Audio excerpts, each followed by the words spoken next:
seated here on a 3-judge panel in the case of Thomas West versus the Tennessee Commissioner of Revenue. Seated on this panel with me, I have Judge Bradbury and Judge Boniface. Happy to have my esteemed panel with me as we get ready to hear this case on cross motions for summary judgment. This case number is 23-0776, Part 3. If all parties are ready, I believe that my fellow judges are ready, and we will proceed. All right, one rule that we did discuss, we would prefer that the parties not just rely solely on their papers and read their briefs to us, but we are ready for a good discussion and colloquy amongst counsel as we determine how we will rule on summary judgment. So if you all would refrain from just reading your briefs, if you do plan on just relying on your briefs, let us know that as well. And without further ado, I think we are ready.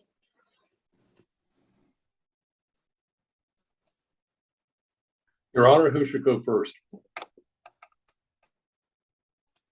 Mr. West, since it's your initial motion, you may proceed. Then we'll hear from the defense, and then we will rebut back. And then defendants, if you would like to argue your cross motion for summary judgment as part of your defense, I think we are amenable to that. And then at the end, if there needs to be, a couple of rounds of rebuttal, we are happy to entertain that as well. Okay. Very well. Your Honors, good afternoon. Tennessee's appellate courts have historically viewed the power of the legislature to levy privilege taxes as unbridled and virtually unlimited. Cases such as Bank of Commerce and Treasury Company versus Center from 1923, Kelly versus Dwyer from 1881, International Harvester Company from 1971, and some other cases like 1872 generally held that privilege taxes, unlike property taxes, are not required to be equal or uniform. The General Assembly has wide discretion in enacting the tax measures, and the General Assembly's ability to tax some subset of a class and exclude the rest is part of the prima facie power of the legislature and the constitutional permission to tax privileges as it sees fit. But in the 21st century, in 2009, in something of a sea change, the Tennessee Supreme Court held that the legislature's power to tax is not altogether unrestrained, as courts may invalidate a tax statute if it runs afoul of the federal or state constitution, or if a privilege tax is arbitrary, capricious, or wholly unreasonable. At the time of the Huddleston Court issued its opinion in 1995, 21 professions were subject to the professional privilege tax. Thus, when that court held that persons that exercise the privileges should not be given preferential treatment and allowed to avoid their fair share of the tax burden, the court was referring to attorneys along with the other professions the legislature chose to subject to the professional privilege tax at that time. Now, the court's statement respectfully cannot be squared with the subsequent action by the legislature to exempt 15 professions from the professional privilege tax and thus given preferential treatment as compared to attorneys specifically and the other 4 professions generally that remain subject to the tax. So this action by the legislature is arbitrary, capricious, or wholly unreasonable. Now, the state argues that my argument about lack of apportionment and internal consistency of the professional privilege tax are not properly before this court because I did not plead them in my complaint my proposed third amended complaint I submitted with my motion for same, and the state cites several cases in support of this argument. Now, the plaintiff's third amended complaint, as actually filed that included those claims, was filed in this court on July 7th, 2023 at 2:29 p.m. And it was specifically served by email on General Hall. The state I do believe, Mr. West, I don't mean to interrupt, but I do believe that we have decided that is the operative pleading in this case. And so we will let you proceed in regards to arguing your full, all of your arguments before the court. We will consider everything that you plan to present. Understood, Your Honor. I was not aware of the court's ruling on that point. So I wanted to be prepared should that still be pending. But I thank you, Your Honor, for that point. We In that case, I will proceed. We just discussed that, so you may proceed. Thank you. Understood, Your Honor. Okay. The state points out in its argument that the Interstate Commerce Clause prevents the enforcement of state laws driven by economic protectionism. That is, regulatory measures designed to benefit in-state economic interests by burdening out-of-state competitors. The legislature, as an obvious in-state economic interest, faced a need to raise revenue in 1991. So they decided to enact a tax they knew would predominantly burden out-of-state professionals, as the U.S. Supreme Court described in the case of National Pork Producers Council.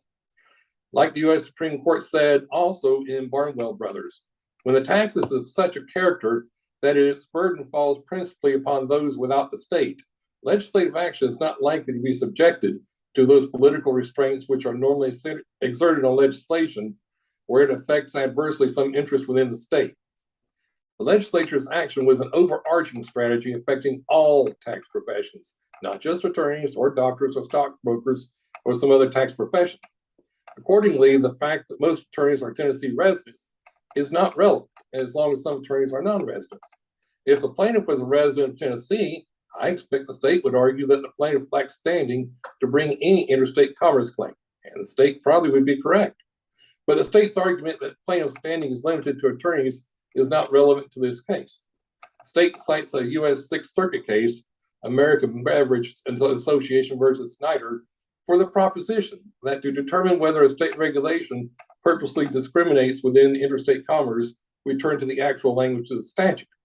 But the Snyder court went on to hold that our review not only includes the statute itself, but also the legislative history and legislative intent to determine whether the statute achieved its legislative purpose. Thus, the legislative history outlined in the Taser report would be relevant to such a review. The state argues that the mere comments by a few legislators should not be considered. But there were comments by Joe Huddleston, who is a former commissioner of revenue as a predecessor in interest of the current defendant. And the overarching strategy of the legislature of predominantly burdening out-of-state professionals with professional privilege tax was actually successfully achieved, according to the official fiscal note on this matter, which is in the record of this case, and which the state has admitted is genuine and correct in its admissions under Rule 36. The state asserts that the plaintiff is relying on 10-year-old data, but the plaintiff has submitted several affidavits that are quite fresh and recent, and the list of attorneys maintained by the Tennessee Bar Association who were suspended for failing to pay the professional privilege tax includes suspensions from 2023 and 2024. The state uses the case of Hunt versus Washington State Apple Advertising Commission to argue that when a party seeks to present circumstantial evidence of discriminatory purpose pursuant to a dormant Commerce Clause challenge, it is the duty of that party to show the effect of that evidence on the challenge statute. The evidence of record in the linguistic case does just that. And the Hunt court also held that despite the statute's spatial neutrality, the commission suggests that its discriminatory impact on interstate commerce was not an unintended byproduct. Similarly, the professional privilege tax is spatially neutral in applying equally to Tennessee residents and non-residents, although the legislature knew and intended that the burden of the tax would be carried predominantly by non-residents. Let me ask you, Mr. West, on that. How would it be, and I don't want to do all of the professional, you gave a figure of, I think, the tax on more than just the attorneys, correct? That is true, Your Honor. Okay, so when you look at just attorneys only, does that argument that you just stated that it falls predominantly on out-of-state attorneys, is that factually correct? Well, I would say that as far as falling predominantly on out-of-state attorneys, no, Your Honor. That would not be the case in regard to attorneys specifically. Thank you, sir. Okay. One other question that I have for you, Mr. West, seeing as how Tennessee attorneys and even those outside of Tennessee rely on Tennessee courts primarily to hear their cases, apply Tennessee law, if they are in fact licensed here, is that really discriminatory or even an issue when it comes to a tax, a flat tax that applies particularly to this profession? using Tennessee courts, Tennessee law, Tennessee code annotated. Everything is really directed towards Tennessee. Wouldn't you agree? It is directed toward Tennessee, but under the complete auto transit test, it must be fairly apportioned to actual Tennessee activity. So that, for example, in the case of Ms. Corliss, in the case of Bart Ziegenhorn, in the case of myself and others, what happens is most Tennessee attorneys attorneys located in Tennessee have much Tennessee business. In fact, it may be their entire business. So if the $400 is apportioned among those attorneys, it would tend to be relatively small per case or over their entire business. If you have an out-of-state attorney, then it's supposed to be apportioned to the amount of activity they have within the state of Tennessee, and as required by the complete auto test. And in the case of maybe myself, and certainly Ms. Corliss and others, they may have very little or no actual Tennessee business. So as a result, the taxes basically takes much more greater portion of their income, including income produced in other states. How would you apportion it then? It could be every person that you did a consultation with, are you going to then have to keep detailed accounts to say, I did a will, I contacted a client that has business in Tennessee? I mean, how does that then get properly apportioned according to you? Well, one option the legislature actually considered but rejected for political reasons was a services tax. They considered doing a tax on services. Now they turned it down, which is their prerogative, in 1991, but that was an option they considered.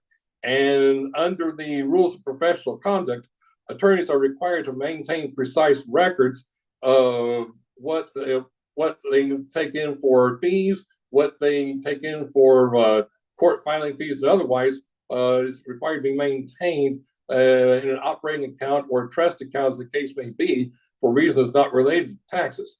Those records have to be very precise, or an attorney can face automatic disbarment ultimately for misappropriating client funds. Then as a percent, then they could take that amount. It would be very simple to say, okay, this was Tennessee business. They take a percentage of it. And the Department of we would need, as a state, we would need probably a whole nother division to then oversee out-of-state attorneys' filings to then apportion. Well, the Department of Revenue has a vast division that handles sales tax, and it could maybe an expansion of that division would be appropriate. It would be as to whether they developed another division or expanded that division. Obviously, would be up to the management of the Department of Revenue, but those could be some options. Now, obviously, the state argues it's not required to do a particular option. I only suggest this as an option as the court requested.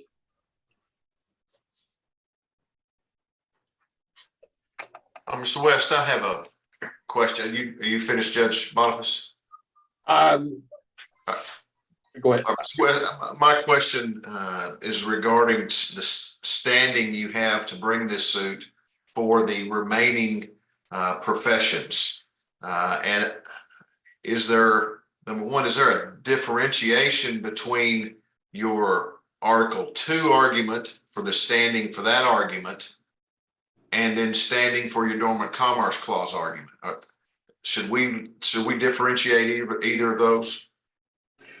I would tend to think, I don't know that the court would need to differentiate on that. Basically, the Article 2 argument would be an argument that would be available to any attorney, whether located in Tennessee or outside Tennessee. I would submit that the Interstate Commerce Clause argument likely would be limited to attorneys located outside Tennessee, for I believe a Tennessee resident would not have standing to bring an interstate commerce claim. All right, a follow up there, and maybe I wasn't clear enough.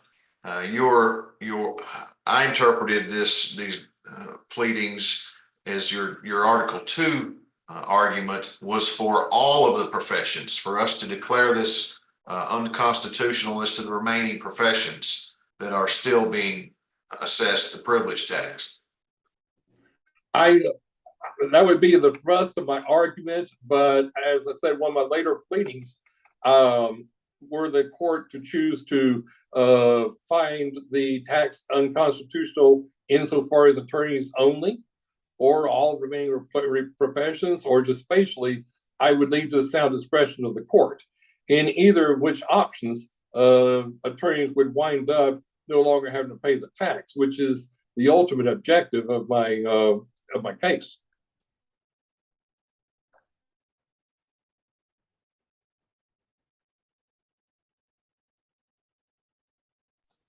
You may continue.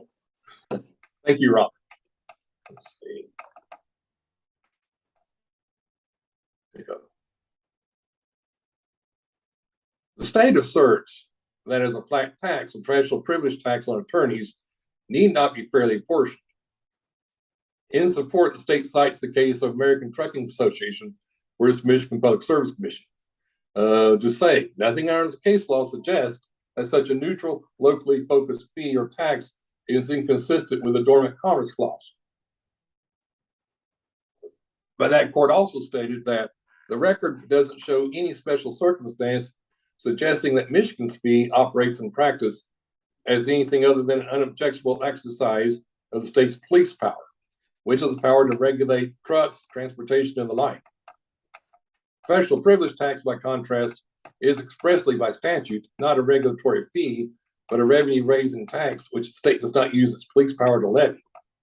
Michigan Public Service Court stated that the plaintiffs in that case arrogantly insisted that they did not need empirically to demonstrate the existence of a burdensome or any discriminatory impact upon interstate trucking, or presumably the unfairness of the assessment in relation to the defrayed cost or the administrative practicality of the alternatives, such as the services tax, to which the U.S. Supreme Court replied, we disagree. The Michigan fee actually taxes purely local activity. It does not tax the interstate trucks entry into the state. By contrast, the professional privilege tax is an entry fee. It is payable for an active law license, regardless whether that active license actually is used. The state says that the benefit lies not in the actual use of the privilege, but in the ability to use the privilege when one desires to do so. In doing so, the state effectively admits that the tax functions as an entry fee. The Michigan Public Service Court said, we lack convincing evidence showing that the tax deters, or for that matter, discriminates against interstate activities. By contrast, there are affidavits from attorneys, the TASER report, list of suspended out-of-state attorneys, and the fiscal note that are in the record of the instant case. Ms. Corliss states in her affidavit that she has not taken inactive status because reactivating an inactive license, should her client be sued in Tennessee, may take longer than a client would have to answer a complaint. Even filing a motion for enlargement of time in which to answer requires an active law license. The state has responded that this evidence is unavailing, that the professional privilege tax might result from out-of-state attorneys foregoing licensure in the state or remaining on inactive status does not mean that the tax discriminates between in-state and out-of-state attorneys. But they have said that a tax can discriminate in practical effect. And the U.S. Supreme Court said in Shiner, that would be American Trucking Associations versus Shiner, we concluded that if each state imposed flat taxes for the privilege of making commercial interests, such as an active law license, into its territory, there is no conceivable doubt that commerce among the states would be deterred. The state says that both out-of-state attorneys and in-state attorneys can make a decision whether to maintain their Tennessee license and active status. But for attorneys such as Ms. Corliss, that's a Hobson's choice. She must, under the rules of professional conduct, provide competent representation for her client. And to do so, she must maintain an active Tennessee law license, even if she seldom or never uses it. The professional privilege tax thus does not tax only local activity in practical effect, but interstate activity as well. State argues that the Constitution does not guarantee that individuals may avoid taxation through inactivity. But the case the state cites, National Federation of Independent Business versus Sebelius, is an exercise of federal regulation under the positive interstate commerce clause in regard to the Obamacare statute, and so would not be relevant to this case. The state asserts that an attorney residing, for example, in Kentucky, licensed and paying a privilege tax in both Kentucky and Tennessee, would have to pay a fee in both states only because he practices law. But this is not correct. The attorney actually would have to pay the tax to have an active law license, whether or not she practices law, which is an entry fee outlawed by the Shiner Court. As in the Shiner case, a non-resident of Tennessee is likely to have fewer or no activities, and thus less revenue in Tennessee than a resident of Tennessee. Accordingly, the non-resident taxpayer will likely face a proportionate tax burden much greater than that for the resident taxpayer. Accordingly, the tax is not fairly apportioned as required to activities occurring in Tennessee. The state has quoted the case of Commonwealth Davidson versus Montana for the proposition that tax borne primarily by out-of-state taxpayers is nonetheless constitutional. But the tax in that case was apportioned based on a percentage of coal severed from the land, which functions as a sales tax. By contrast, as the Shiner Court held, when the measure of a tax bears no relationship to the taxpayer's presence or activities in a state, a court may properly conclude under the fourth prong of the complete auto transit test that the state is imposing an undue burden on interstate commerce. The professional privilege tax bears no relationship to a taxpayer's activities in Tennessee. As an entry fee, it is payable for an active Tennessee law license, whether or not there are activities in Tennessee at all. The plaintiff's experience with the professional privilege tax is instructive. As a resident of Kansas, the plaintiff is subject to income tax charged by the Kansas Department of Revenue on his worldwide income from all sources, with a few exceptions not applicable here. Kansas law allows credit against its income tax for income tax paid to another state, but allows no credit for privilege tax paid to another state. If the plaintiff receives $800 of Tennessee business as an attorney during the year, the professional privilege tax of $400 operates as a 50% tax on his Tennessee sourced income for the year. If, however, he performs only pro bono services, thus free of any charge during the year, he must pay the $400 professional privilege tax entirely from Kansas income, to which Tennessee has no right. But because the professional privilege tax is not fairly apportioned to activities occurring within Tennessee, it violates the Dormant Interstate Commerce Clause. In addition, because the professional privilege tax could subject the plaintiff's Kansas income to pay that tax, while the state of Kansas also taxes that income, this results in multiple taxation, such that the professional privilege tax is actually externally inconsistent, which the U.S. Supreme Court holds to violate the Interstate Commerce Clause and Comptroller of the Treasury of Maryland versus Mint. Finally, in another case, the U.S. Supreme Court held that the Dormant Commerce Clause applies to state taxes even when they do not allocate tax burdens between residents and non-residents that are facially discriminatory. That would be Maine versus Taylor, 477 U.S. 131, 138.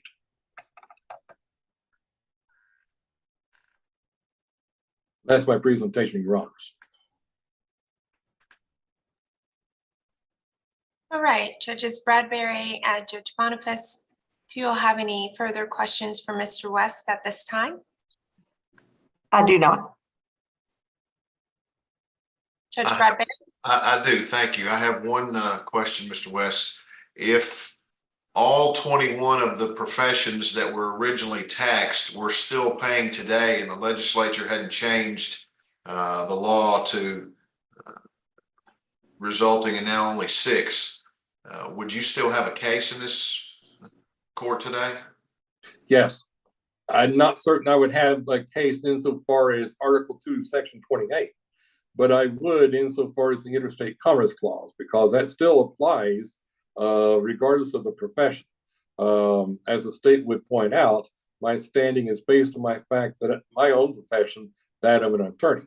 I would not be able to bring an interstate commerce claim for another profession as such, but I certainly could do so as an attorney. All right, and then the hypothetical, if today, or let me say it this way, when did they originally enact it? 92? Yes, Your Honor. 1992. Excuse me. I think it was actually enacted in 1991 and took effect in 1992. Okay. If in 1992 there were only 6, and then recently they decided to add 15 more to make it up to 21, would you still have a lawsuit today?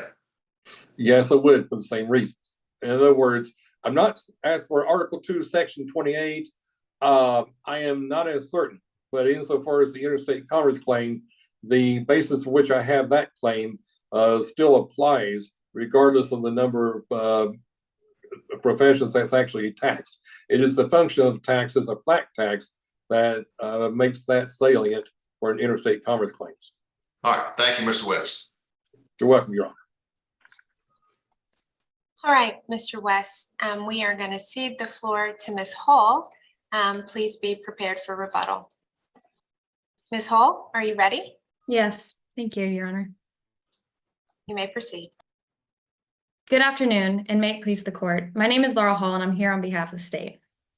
The issue before us today is plaintiff's challenge to the Tennessee Privilege Tax under Article 2, Section 28 of the Tennessee Constitution and the Dormant Commerce Clause of the United States Constitution.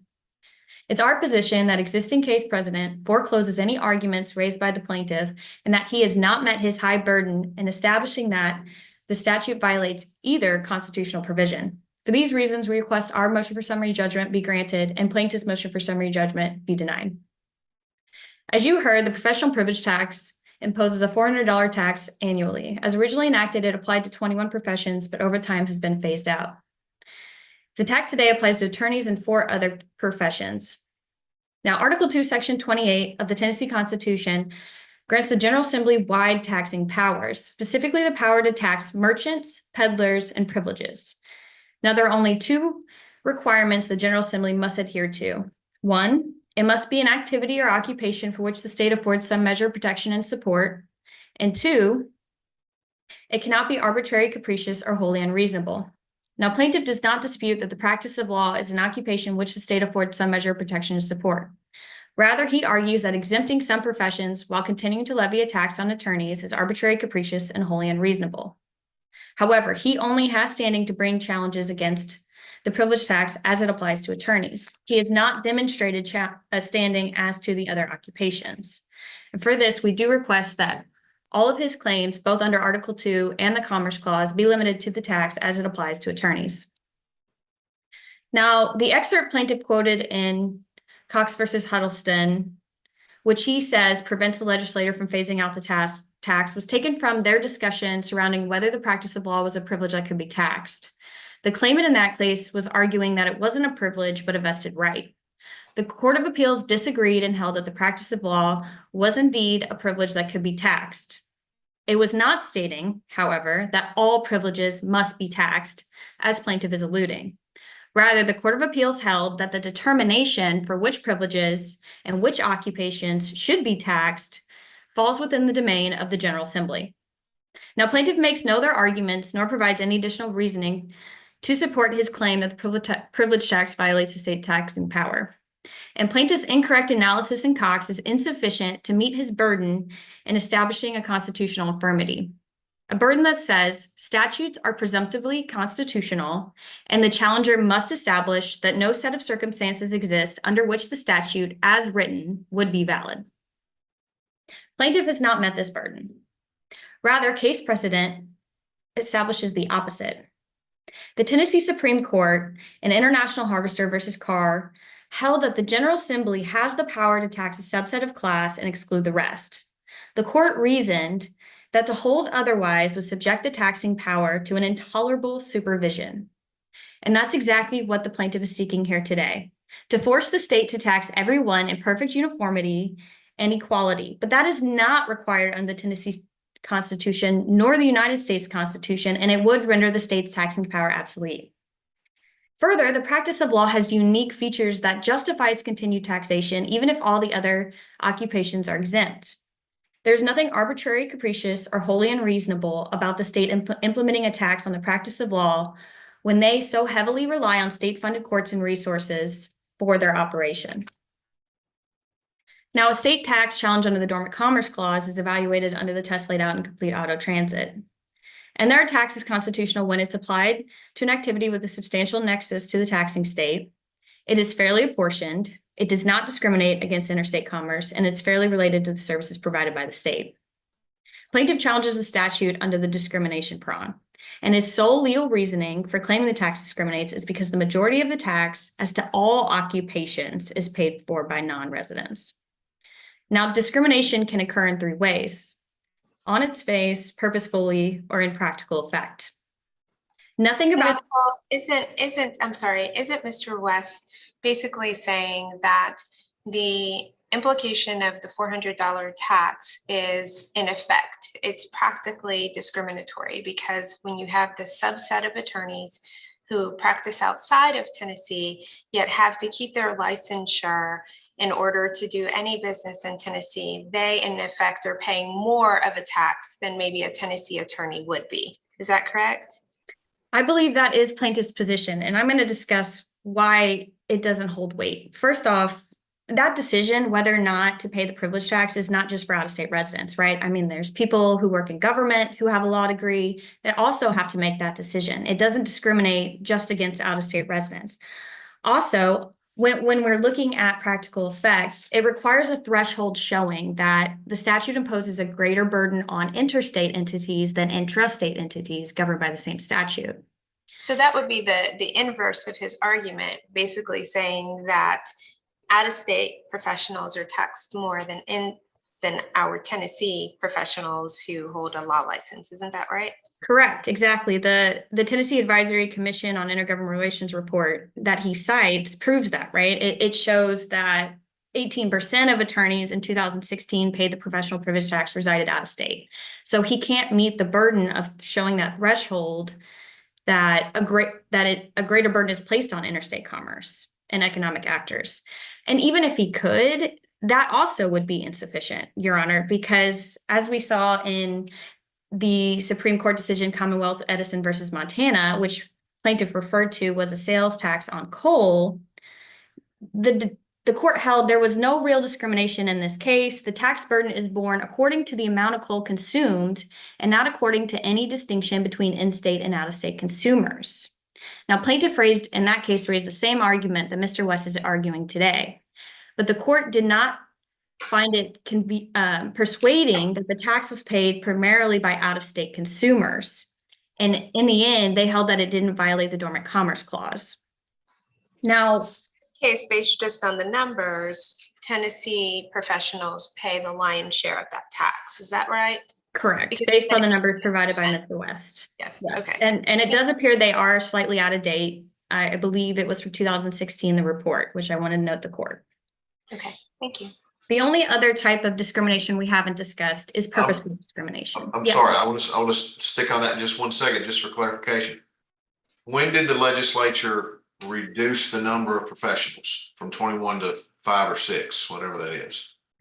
I believe it's been in increments, Your Honor. I don't know off the top of my head, but I can get you that information. Well, the reason I ask that, and you all can respond whenever you think it's appropriate, is the data that was provided from 2016, did that include 21 professions that were paying the lion's share? Or was that only the 5 that are now paying the professional privilege tax? I'd like to know that. Okay, we can get you that information. I do recall that the most recent change to the statute was exempting doctors and other medical professionals. I believe that was in 2020. But I believe more had already been exempted at that point. And these figures were the report was from 2016, but it was actually from the 2014 to 2015 fiscal year. I can tell you that. So there is a question of whether the expansion included all of the occupations in that figure, Your Honor. One question that I have for you, Ms. Hall, since you're answering questions right now, which are the professionals that are being taxed? So we have lawyers. Whom else is being taxed as of today? So it's lobbyists, agents, brokers, investment advisors, and attorneys. Now, there wasn't an attorney general opinion clarifying that judges were also included. So that might be where the confusion is versus 5 versus 6. But the 5 is judges are lawyers. So judges yeah, are lawyers, right? Correct. So 5 under the statute's language. Okay, so you said lawyers, lobbyists, agents, Brokers. real estate brokers. I can read the language for you.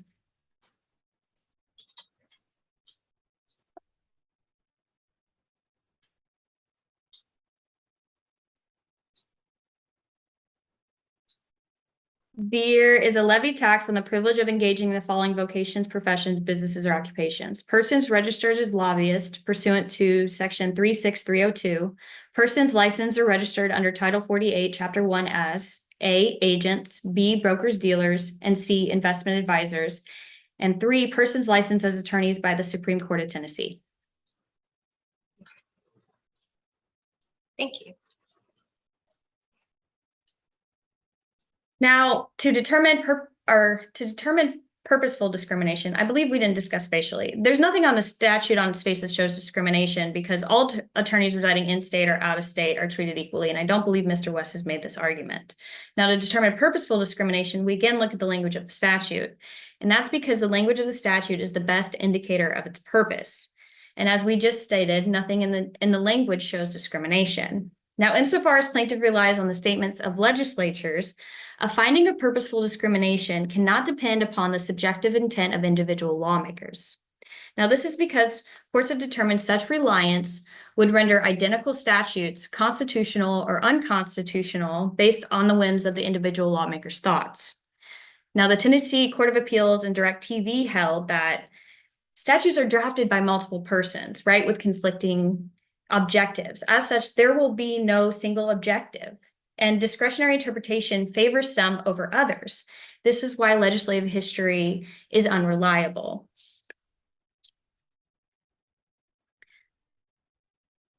And as I discussed earlier, we showed that there is no practical effect of discrimination based on the figures provided by Mr. West.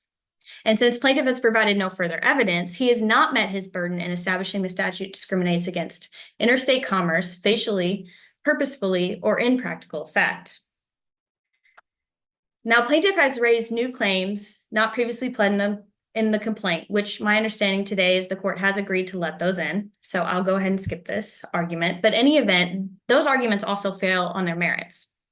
A flat local tax on in-state transactions is not barred by the Dormant Commerce Clause because it does not reflect an effort to tax activities outside the state. The practice of law is inherently local because jurisdiction for practicing state law ends in its borders. To practice state law means to adhere to the rules and the statutes of that state and that state alone. This is why each state requires its own license. So even if you're out of state and you're drafting a will for a Tennessee client, or you're preparing a complaint to file for a Tennessee client, you're still considered to be practicing Tennessee law because you have to apply Tennessee law and Tennessee law alone.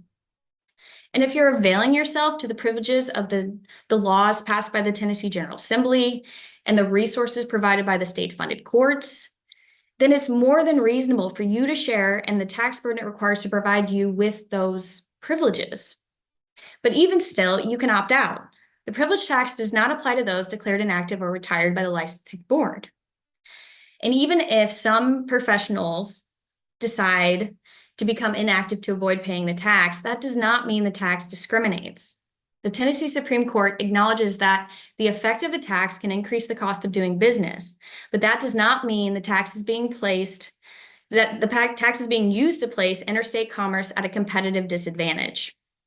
The United States Supreme Court held in pork producers that state laws often have the practical effect of controlling extraterritorial behavior, but can still be constitutional. The examples they used in that case were state income laws can affect where people decide to live or relocate, and environmental laws can affect where businesses choose to manufacture their goods. The Supreme Court held there was no per se rule under the Dormant Commerce Clause forbidding enforcement of state laws that have the practical effect of controlling commerce outside the state when they do not purposefully discriminate, which we established earlier. And finally, the tax passes the internal consistency test, and we know this from American Trucking too. That case involved a flat $100 fee that Michigan imposed on all intrastate transactions. The plaintiff argued that if all states imposed the same fee, an interstate truck would have to pay significant fees to carry loads in other states. The court conceded but noted they would only be doing so because they were engaging in local business in all those states. Now, plaintiff tries to distinguish this case by saying it involved a fee and not a tax. But if you look at the language in the decision, you'll see that fee and tax were used interchangeably, and both were used in their legal holding. And I'll quote, "Nothing in this court's case law suggests that such a neutral, locally focused fee or tax is inconsistent with the Dormant Commerce Clause. The court's use of both words shows its intent to apply to both fees and taxes. And like the fee in American Trucking 2, the Tennessee privilege tax was designed to tax an inherently local event, the practice of law. It does not only apply to those out of state wishing to practice law in the state, but all attorneys wishing to practice law in the state. And for that reason, it does not violate the internal consistency test. Neither plaintiff's complaint, nor his motion, nor his arguments here today have met his heavy burden in establishing the privilege tax is unconstitutional. And this court is required to resolve every doubt in favor of the statute's constitutionality. For these reasons, we request the court grant our motion for summary judgment and deny plaintiff's motion for summary judgment. Thank you. Okay, does anyone have any further questions for Ms. Hall? I do not. Judge Bradbury? I don't at this stage. Thank you. Okay, Mr. West, you have time for rebuttal. Thank you, Your Honor. Basically, what I would say is that first, when it comes to interstate commerce clause case, when the plaintiff cites the Commonwealth Edison versus the Commonwealth Edison case as supporting the idea that it doesn't matter if an attorney is a taxpayer is out of state or in state. In that case, Commonwealth Edison versus Montana, the tax was functionally a sales tax, and it was proportioned based on the amount of coal severed from the land. As such, it was properly apportioned. It was not a flat tax. And the U.S. Supreme Court generally supports sales taxes that as non-discriminatory. By contrast, the professional privilege tax is a flat tax that is not apportioned in any way, shape, or form. As far as the tax being inherently local, it is local, but the practice of law is in a lot of ways an interstate practice. You have attorneys such as myself and maybe in Missouri and otherwise who may have to do business in Tennessee, or in the case of Ms. Corliss, who has to maintain a Tennessee law license, even though she doesn't actually use it much because she may have to use it. And in that case, it burdens interstate commerce. To the extent that Mr. Ziegenhorn, myself, and others that we would like to have a Tennessee law license active without having to pay the fee, the tax, and that is not an option. So we would generally choose to maintain an inactive license to the extent we're able to do so to avoid paying the tax. Thus, the professional privilege tax does discriminate against local commerce. Against interstate commerce, and it also deters interstate commerce. Let me ask you, Mr. West, real quickly. So anytime that a tax causes a profession to be a little bit more expensive, such as an extra $400, does that make it discriminatory? It can, and it certainly can. I think in the Shiner case, for example, the taxes there were $100, $25 or less, and the U.S. Supreme Court struck that tax down. And a key distinction was, unlike the tax in the Michigan Public Service case, it was not focused just on local activity. It was an entry fee for entry into the state of Pennsylvania, in effect. In the Michigan Public Service case, no one who actually wants to enter Michigan is taxed. It's just if you want to do business intrastate to Michigan, you actually want to take part in that activity, only then are you subject to the tax. And in addition, the plaintiffs in that case arrogantly said, we don't need to come up with any evidence about this. And the Supreme Court says, well, yes, you do. And so they lost the case primarily on that basis. In addition, the tax in the Michigan Public Service case, while they did use the terms tax and fee interchangeably, they were focusing on a tax that was, a fee that was levied by the state's police power, not its taxing power. It was intended for regulatory purposes. By contrast, the professional privilege tax under Section 67(4)(1703) is expressly not a regulatory fee, but a revenue-raising tax. So we submit that the U.S. Supreme Court, when faced with this, would like to make that distinction between the instant case and the case involving the Michigan Public Service case. Thank you. That's all I have, Your Honors. All right, Ms. Hall, do you have anything else that you would like to tell the court? Just a couple points. I don't think plaintiff's argument distinguishing the American Trucking 2 case is valid. If you look at the language, you will see the court use both fee and tax, which shows an intent that the court wanted it to apply. And like the plaintiffs in American Trucking 2, plaintiff here has not shown a discriminatory impact on interstate commerce, which is required.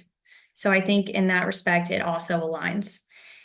And finally, regarding his argument on Commonwealth Edison, there are other cases where Supreme Court cases where they held that a burden on interstate commerce itself is not enough. And you can see that in CTS Corporation versus Dynamics Corp. There's a good discussion in Saban Rent-A-Car LLC from the Arizona Supreme Court.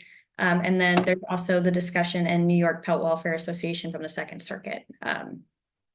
And with that, I think the rest of my brief and arguments address Mr. West's rebuttal. Thank you. Thank you. Judges Bradbury and Boniface, do you have any questions for Ms. Hall or Mr. West? I do. If I could jump in, Judge Boniface, you were about I don't have any more, so you go Okay. right ahead. All right, last couple things I have. Mr. West, the four-prong test that the state laid out relative to substantial nexus to Tennessee, fairly apportioned, the discriminatory effect on interstate commerce, and fairly related to the services provided, is the only prong of that you're challenging the discriminatory effect against interstate commerce? I'm challenging based on the discriminatory effect, also discriminatory purpose, at least insofar as what the legislators did, overarching strategy, while in the overall scheme of things. And then, of course, like I said, the discriminatory impact. And I think those are the two main areas in which I'm challenging. And a follow-up to that, so is the proper test for us to consider whether or not it's facially purposefully discriminatory, or impractical effect, which is the test the state laid out? You agree with that? I would tend to agree with that, yes. Doesn't have to be intentionally discriminatory, though I submit that it is, but even if not, impractical effect, it is. I would also assert that it is not necessary that the burden be more, that there be more interstate attorneys than in-state attorneys, as the state has argued. All that's required is that those who are interstate attorneys are have a greater burden due to a greater burden because the tax is flat and not apportioned to their Tennessee activities. Okay, I have one last question. Can I go ahead, Chancellor? Yes, please. Okay. Counsel, you both moved for summary judgment. This is for both of you. And for the statements of undisputed facts, Mr. West, you admitted all the facts that the state submitted, and then the state objected to some of your statements of undisputed facts, but excluding the objections that the state made, what are the facts that are, let me say it this way, are there undisputed facts to justify another hearing in this case? Or are we in a position where the three-judge panel can now make decisions?